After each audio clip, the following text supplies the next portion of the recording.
propriétaire d'un Warbird, comme on appelle, l'avion de guerre. Et à faire voler, c'est très intéressant. Bien sûr, il y a des avions pour tous les goûts, un joli passage d'eau, vous voyez, allez, il est à 3 mètres, là, même pas, hein.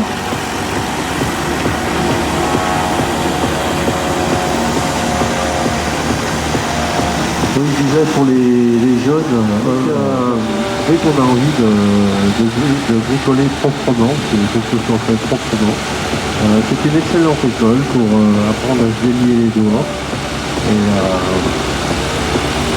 et à piloter. Parce que je vous l'ai déjà dit tout à l'heure, c'est du vrai pilotage. Donc voilà l'atterrissage. C'est en douceur, vous avez vu, magnifique. Réacteur arrière, et là maintenant donc il a condamné ses nacelles arrière de réacteur, et le troisième réacteur lui est vraiment un réacteur, et vous allez pouvoir apprécier le mérite et le vol de cet avion. Et voici le décollage, et 727 qui sont. Voilà, regardez, on entend bien le réacteur. C'est un réacteur qui marche au kérosène, comme un avion. Le 727, c'était un avion qui était né, je l'ai dit, dans les années 60, 63, je crois, et qui était le résultat d'un accord entre 3 compagnies américaines, United Airlines, American Airlines et puis Eastern Airlines, qui avaient besoin d'un appareil plus puissant qu'un bimoteur et pas aussi gros qu'un quadrimoteur. Des terrains d'altitude. Vous savez que si on multipliait par 1,5 ou 1,6, c'était pas mal, et ça lui permettait d'avoir accès à des terrains accidentés, avec des approches un peu délicates, et à des vitesses relativement faibles. Et voilà, ça a été une réussite commerciale. Où est-ce qu'il est? On va. Donc vous voyez, là, je regarde en étant vous, là, il faut quand même reconnaître que le pilotage est propre. Là voilà un passage, vous voyez, avec le train sorti.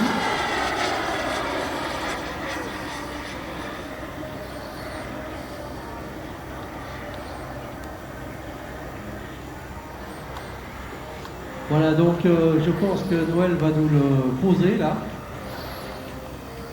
Donc là, il faut bien... voilà. Donc là, il nous fait une approche bien en ligne. Il va conserver un peu de vitesse pour atteindre le goudron. Il faut savoir que le goudron, au jour d'aujourd'hui, comme il fait très chaud, on n'a pas beaucoup de turbulence. Magnifique. Voilà, il nous a fait vraiment un très très bel atterrissage. Voilà, très très bien.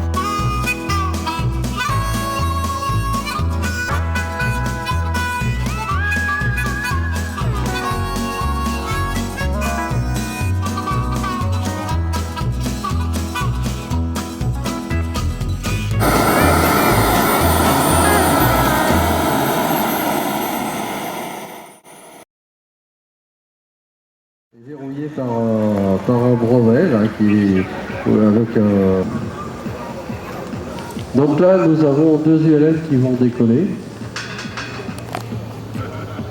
Ce sont des Savannah. Voilà. Remise de gaz. Donc vous voyez, c'est des avions qui ont des très grosses roues. Ce sont des avions qui sont susceptibles de pouvoir se poser un petit peu n'importe où. On appelle ça des roues un petit peu labour, mais comment on appelle ça pour les baroudes?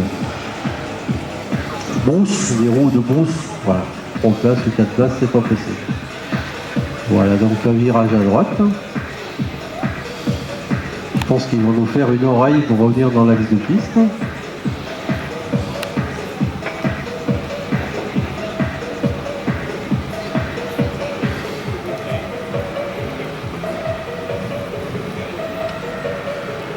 Alors vous voyez, ce sont des ULM qui sont équipés d'un train d'atterrissage tricycle.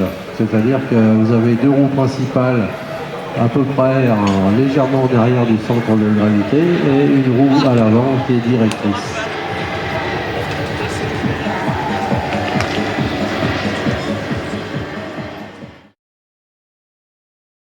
L'année, les progrès ont été fulgurants avec ces machines. De nouveaux matériaux de haute technologie sont arrivés, les matériaux composites notamment, et regardez un petit peu avec quelle aisance ce gyrocoptère est capable d'évoluer. Ça a une très très bonne maniabilité. Il faut savoir que le rotor tourne à peu près à 350 tours minute à peu près en ce moment, ce qui conduit à une vitesse en bout de balle d'environ 450 km/h. Donc ça reste relativement silencieux. Donc il ne faut pas croire que c'est un appareil casse-cou, loin de là. Le gyrocoptère, c'est un moyen de déplacement aéronef comme l'a reconnu, oui, officiellement. Et donc maintenant, ce sont des avions, des aéronefs qui sont placés dans les ULM.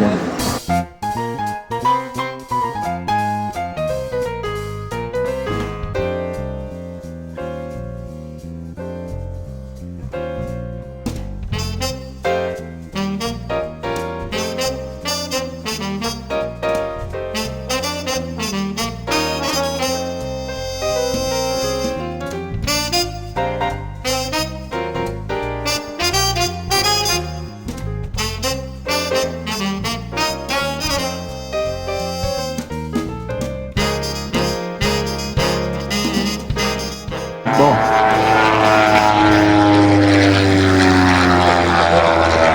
À l'anglais, les amis.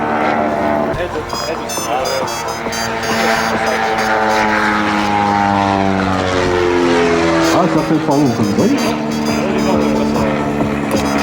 Il y a des mobilettes qui font plus de bruit que ça. Hein.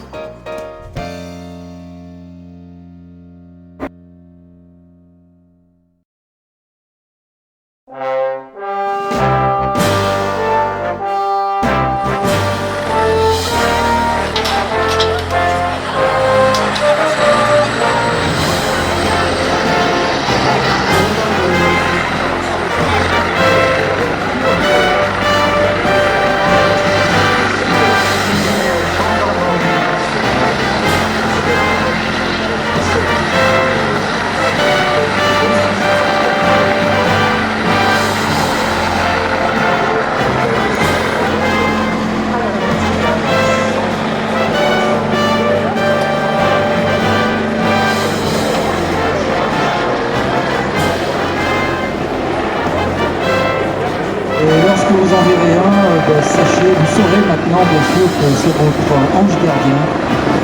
Il est fait pour sauver des vies.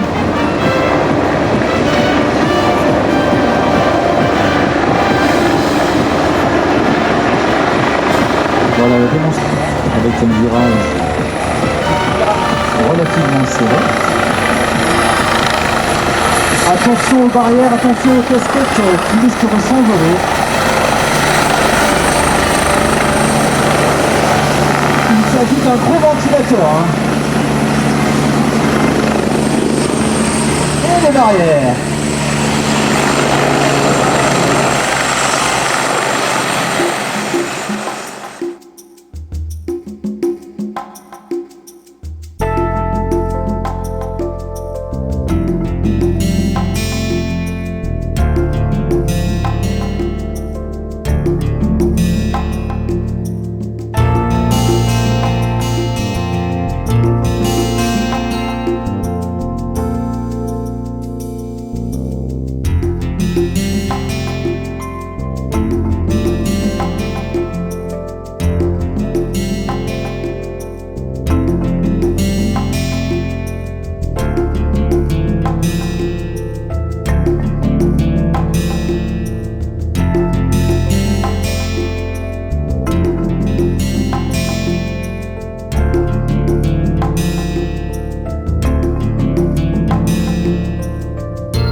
on va faire une première là. Le fixe qui décolle, là, c'est le pilote que vous allez entendre. Hein. Il va vous commenter son vol directement.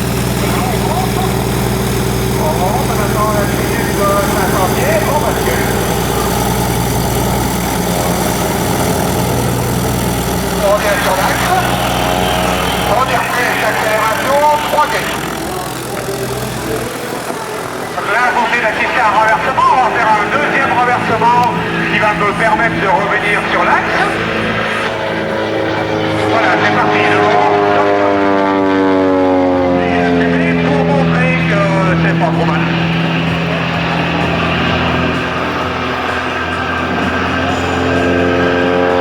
Alors, le petit n'est pas trop mal fait. On doit suivre la trajectoire de la flûte.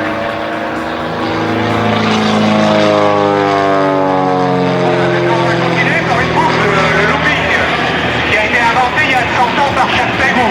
On tire. C'est parti. On croisait à la montée. On arrive en haut. On lâche un peu. Et on retire. Et 4 jets à la descente. Et quand on arrive au bout, un renversement à nouveau.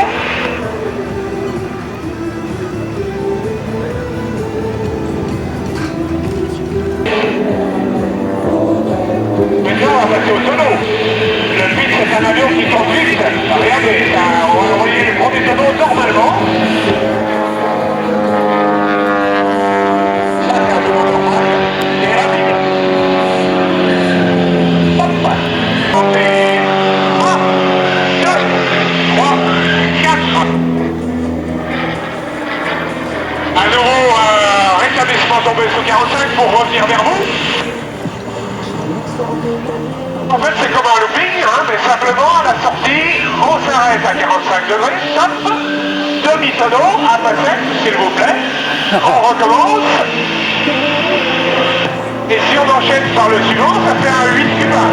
Allez, c'est parti. On tire toujours, on repousse sur le dos, et demi-tonneau, et on sort. Et là maintenant, on va essayer de faire du vol dos ensemble. Donc le vol dos, comme vous le savez, on est à l'envers. Mais il n'y a pas que le bonhomme qui est à l'envers, il y a les commandes aussi. Alors on va voir ce que ça fait quand on se trompe de commande. On se met sur le dos. Et là, si on fait comme d'habitude, ça descend. Oh, on remonte. Ah bah oui, mais là, je pousse. Et j'en ai peur. Hop, et voilà, et ça stabilise.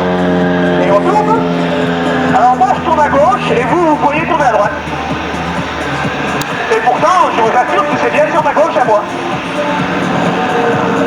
Ah, et on ressort par le demi-tonneau pour revenir face à vous. Et là, on va faire une petite rotation verticale. Donc un tonneau, c'est en montant verticalement. On stabilise. Attention à l'axe. Le DB nous veille. Le directeur nous veille. Et voilà. Et on tourne. Et on s'arrête. Et on bascule par l'arrière. Et on ressort. Sur le dos, 45. Demi-tonneau. Et on commence.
le leader. Et après, chacun sur le top, à 3 environ, vous voyez. Alors, sur un avion avec un train d'atterrissage entrant, on en profite pour sortir les trains, les traîner, passer la vitesse un peu de l'avion et les configurations d'atterrissage.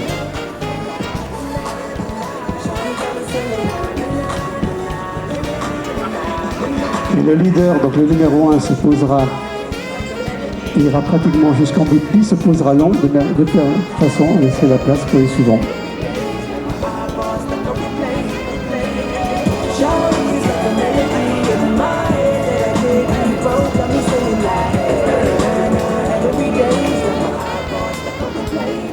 Donc ça fait une vitesse d'approche en gros de 120 km/h. 160 chevaux, 180 chevaux. Et la vitesse d'approche pour le premier est 120 km/h. Et la suite pareil, voilà.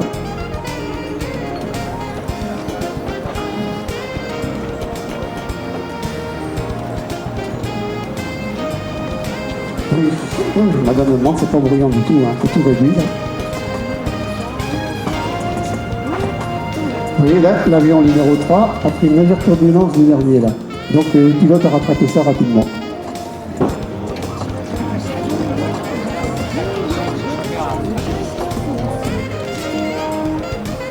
Et le numéro 4 se pose. La démonstration est terminée.